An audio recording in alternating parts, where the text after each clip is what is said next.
Assalamualaikum students, I hope you all are safe and sound while watching this video. Our today's topic is grammar of your workbook, that is on page number 5. ठीक है, I hope you have done your homework, that was vocabulary exercise 1, 2 and 3. Okay, now comparisons की exercise है. Comparison हम student book में कर चुके हैं. Look at the pictures को देखिए of 3 tallest building, 3 tallest building given है और द वर्ल्ड की, एंड नोट देयर हाइट्स, और उनकी हाइट्स नोट कीजिए.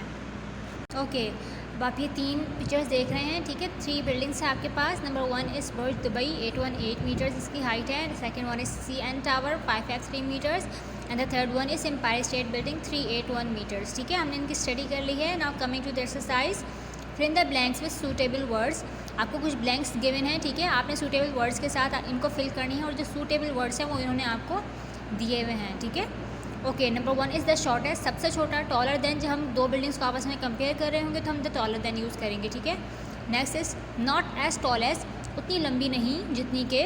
द टॉलेस्ट, सबसे लंबी, सबसे बड़ी. ठीक है, ओके. एक्सरसाइज पर आ जाते हैं. Of the 3 tallest man made structures, 3 tallest man made structures में से द इंजीनियरिंग मार्वल, जो कि इंजीनियरिंग के बेहतरीन शाहकार हैं, Burj Dubai soaring to a height of 818 metre is dash. Burj Dubai क्या है? द टॉलेस्ट आएगा यहाँ पर. ठीक है, क्योंकि सबसे लंबी बिल्डिंग है, दैट इज़ वाई ए में हम क्या लिखेंगे? The tallest. Okay. The 553 metre, 553 metre किसकी हाइट है? CN टावर की. ठीक है, the 553 metre high CN tower Toronto Canada, जो कि कनाडा में है, इस डैश द बुर्ज दुबई. ठीक है, अब do keep in your mind के बाद में बट भी आ रहा है. ठीक है, but it is dash than the Empire State Building. इस एम्पायर स्टेट बिल्डिंग से इसका कंपैरिजन हो रहा है. ठीक है, एम्पायर स्टेट बिल्डिंग से कंपैरिजन हो रहा है किसका? CN टावर का. ठीक है, अब और CN टावर का कंपैरिजन बुर्ज दुबई से भी हो रहा है. ठीक है, अब CN टावर जो है वो बुर्ज दुबई से ज़्यादा लंबा नहीं है. नॉट एज टॉल एज, इतना बड़ा नहीं है. तो नॉट टॉल एज हम क्या लिखेंगे, कहाँ लिखेंगे? बी में. ठीक है, बी में आ जाएगा. नॉट एज टॉल एज, इतना लंबा नहीं है जितना कि Burj Dubai. But it is dash than the Empire State Building. ये कितना लंबा है? ये but it is dash than the Empire State Building. ये एम्पायर स्टेट बिल्डिंग से अब कंपैरिजन आ गए. बिकॉज द वर्ड हमारे पास देन यूज़ हो रहा है, तो हमें यहाँ से क्या पता चला कि कंपैरिजन हो रहा है. ठीक है, जब कंपैरिजन हो रहा है तो ऑफकोर्स हम क्या यूज़ करेंगे? Taller than. ठीक, taller than. Next one is this tall building built in 1931 is the dash of the 3.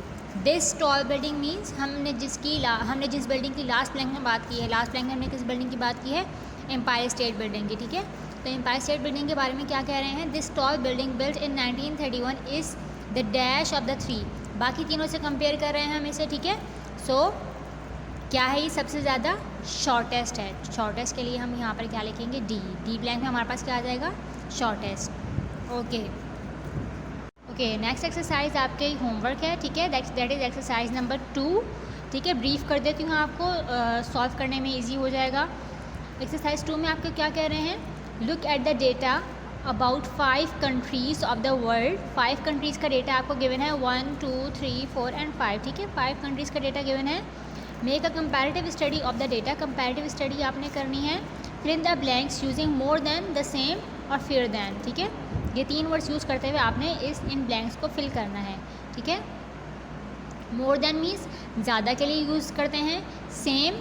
Same के लिए यूज़ करते हैं जो बराबर होगा, और फ्यूअर देन कम के लिए यूज़ करते हैं. ठीक है, फॉर एग्जांपल अभी जब हम कंपैरेटिव स्टडी करते हैं तो हमें पता चल जाएगा कि हमने किस तरह इन वर्ड्स का यूज़ करना है. ठीक है, फॉर एग्जांपल आप एरिया चेक कर लेते हैं. एरिया सबसे ज़्यादा किस कंट्री का है? ठीक है, which country has more area? As you can see के एरिया सबसे ज़्यादा किसका है? मंगोलिया का है. ठीक है, ओके. मंगोलिया से कम किसका है? मंगोलिया से कम आप देख रहे हैं कि पाकिस्तान का है. ठीक है, ओके. पॉपुलेशन पर आ जाते हैं. पॉपुलेशन सबसे ज़्यादा किसकी है? This is of course Pakistan की है.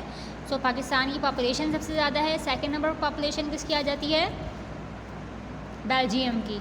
ठीक है, दिस इज़ स्पेन की पॉपुलेशन आ जाती है. ठीक है, अब इसकी पॉपुलेशन ज़्यादा है, पाकिस्तान की पॉपुलेशन ज़्यादा है स्पेन से. ठीक है, तो आप क्या वर्ड यूज़ करेंगे? More than. ठीक है, और स्पेन की पॉपुलेशन कम है पाकिस्तान से। जब इन दोनों का कंपैरिजन कर रहे होंगे तो आप फीवर देन यूज़ करेंगे, ठीक है। और सेम आप कब यूज़ करेंगे, जब सेम होगी दोनों चीज़ें, ठीक। Okay, now using these 3 words, more than, the same और फिर देन, ये 3 वर्ड्स यूज़ करते हुए आपने ये ब्लैंक्स फिल करनी है and this is your homework. और अगर आपको मज़ीद गाइडेंस चाहिए हो तो वीडियो एक बार फिर से देख लीजिएगा और ये जो एग्जाम्पल्स हैं ये रीड कर लीजिएगा। ओके।